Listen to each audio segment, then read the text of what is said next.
In the shadow of the snow-capped Alps, a small Austrian village welcomed a child on a cold January day in 1912. Maria Mandl, a name that would later evoke terror and tragedy, was born in Münzkirchen, Upper Austria, during the twilight of the Austro-Hungarian Empire. She began life far removed from the horrors of the future, in a time of imperial grandeur and rural simplicity.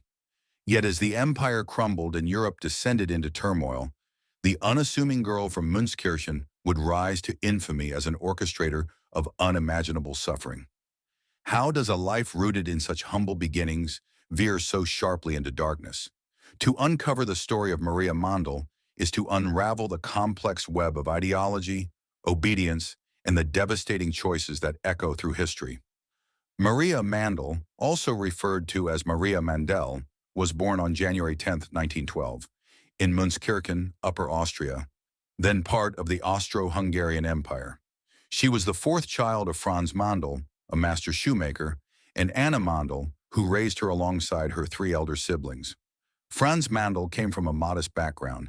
His craft as a shoemaker provided a stable, albeit humble, living for the family. He was known in the community not only for his skill in footwear craftsmanship, but also for his vocal opinions against the rising tide of Nazism, which would later create notable tension within the family. His resistance to the Nazi ideology would mark a stark contrast to the path Maria would eventually take.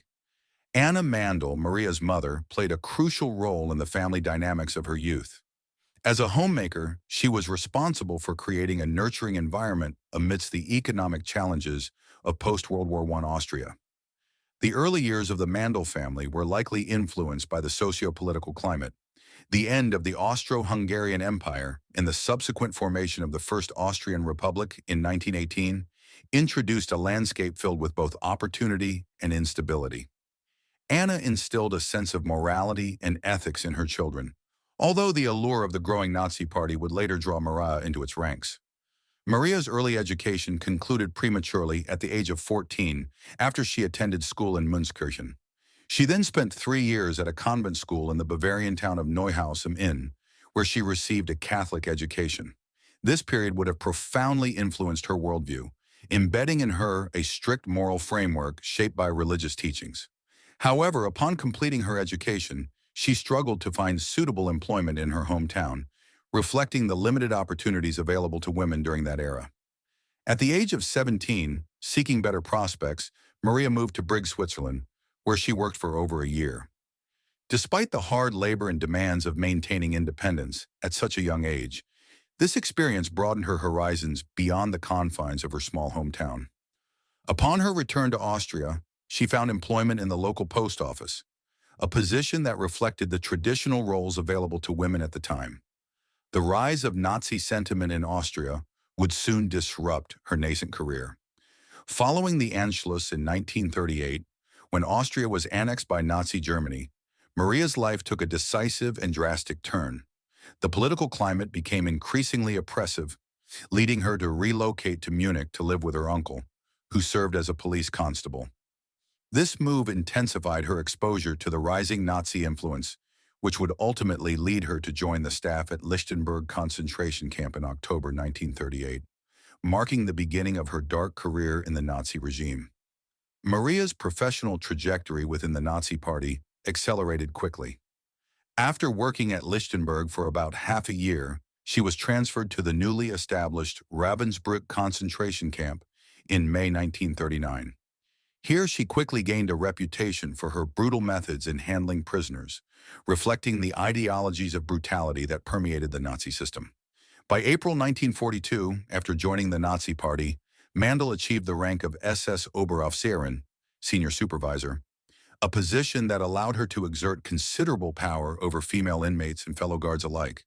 During her tenure at Ravensbrück, Mandl's cruelty became notorious. She was responsible not only for the daily monitoring of prisoners, but also for performing violent punishments, which included beatings and public executions. Testimonies from survivors describe her as sadistic, showcasing a particular penchant for violence and control. This ruthlessness led to her promotion, and by October 1942, she was assigned to Auschwitz-Birkenau, where she served as the SS Lagerführerin, camp leader, responsible for the women's camp. In Auschwitz, Maria Mandl's actions became increasingly horrific. She participated actively in the selections that determined which prisoners would live and which would be sent to the gas chambers. Estimates suggest that she was directly complicit in the deaths of over 500,000 women and children. Her nickname, the Beast, was a declaration of her brutal demeanor and her involvement in the systematic extermination of prisoners. Mandl created the Women's Orchestra of Auschwitz in 1943, which was forced to play music during roll calls, selections, and even executions. This illustrated her dual nature. While she encouraged the arts, she did so within the context of a concentration camp, blending cultural pursuits with the machinery of death. The orchestra's music served to mask the horrors of the camp, creating a perverse facade of normalcy amidst the chaos. Accounts from survivors detail the grotesque nature of Mandl's actions. One particularly harrowing testimony by Jewish prisoner Salah Feder recounts the selections upon her arrival at Auschwitz in 1943. Mandl personally tore children from their mother's arms, beat prisoners with a whip, and disregarded their cries for help. Feder described how Mandl kicked a mother violently, leaving her unable to rise after being struck. Such testimonies demonstrate the extent of Mandl's cruelty and how deeply entrenched violence was in the operations of the concentration camps.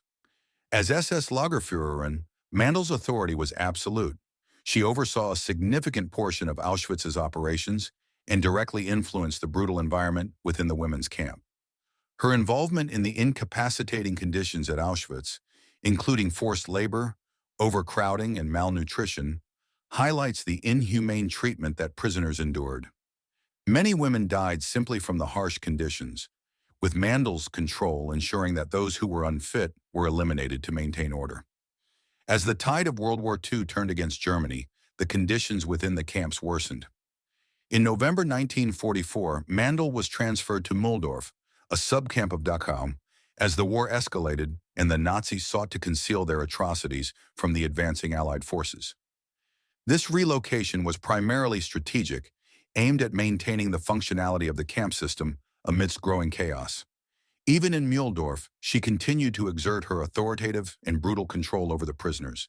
At this point, the situation was dire for many concentration camp inmates as food shortages and brutal conditions led to heightened mortality rates. Despite the deteriorating circumstances and increasing resistance from both prisoners and outside forces, Mandl's harsh methods remained unchanged. She was reported to still participate in selections and was involved in the continuing cycle of violence against the already vulnerable population at the camp. As the Allied forces moved closer in early 1945, the Nazis began evacuating concentration camps to avoid the liberation of the camps. In late April 1945, with American troops nearing Mühldorf, Mandl attempted to flee but was captured by the U.S. Army on May 1, 1945. Her arrest marked a significant moment in holding accountable those responsible for war crimes, as she represented one of the highest-ranking female officers to partake in the atrocities of the Nazi regime. Following her capture, Mandl was detained for several months before being extradited to Poland, where she stood trial for her war crimes.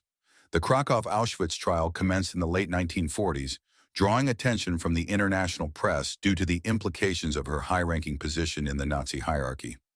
During her trial, Maria Mandl attempted to justify her actions by claiming she acted in the interest of maintaining order and discipline in the camps. She portrayed herself as a victim of circumstance, contending that her role as chief guard was to protect the prisoners rather than harm them. Survivors and witnesses provided harrowing testimonies regarding Mandl's brutal leadership, underscoring her involvement in countless atrocities. One poignant moment during the trial came when a former inmate testified about how Mandl had personally executed prisoners and ordered the brutal beatings of those who disobeyed her. These testimonies painted a picture of a woman who not only enforced the camp's brutal regulations, but also thrived in a system designed to dehumanize and exterminate. Ultimately, Maria Mandl was convicted for her crimes against humanity. On January 24, 1948, she was sentenced to death. The sentence was carried out promptly, and Mandl was hanged.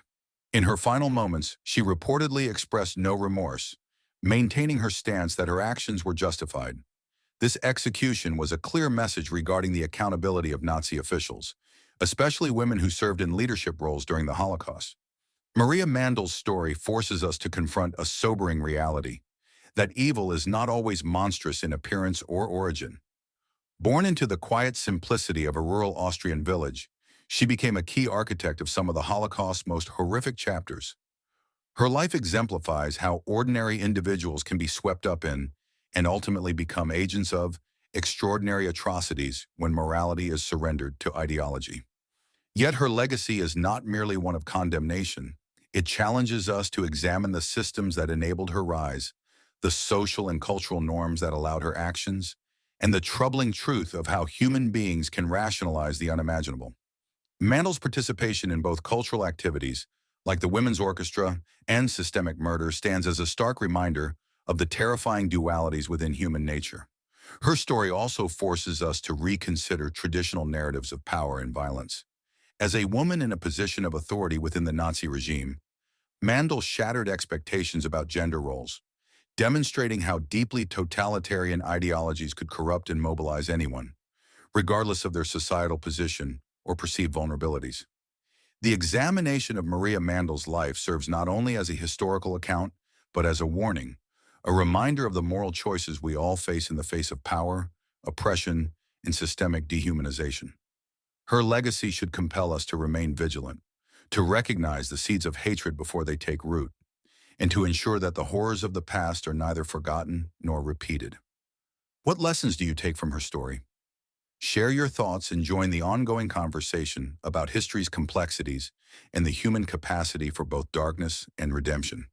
Thank you for watching. If you haven't yet, subscribe and hit the bell icon to explore more stories that delve into the shadows of history and the enduring questions of our humanity.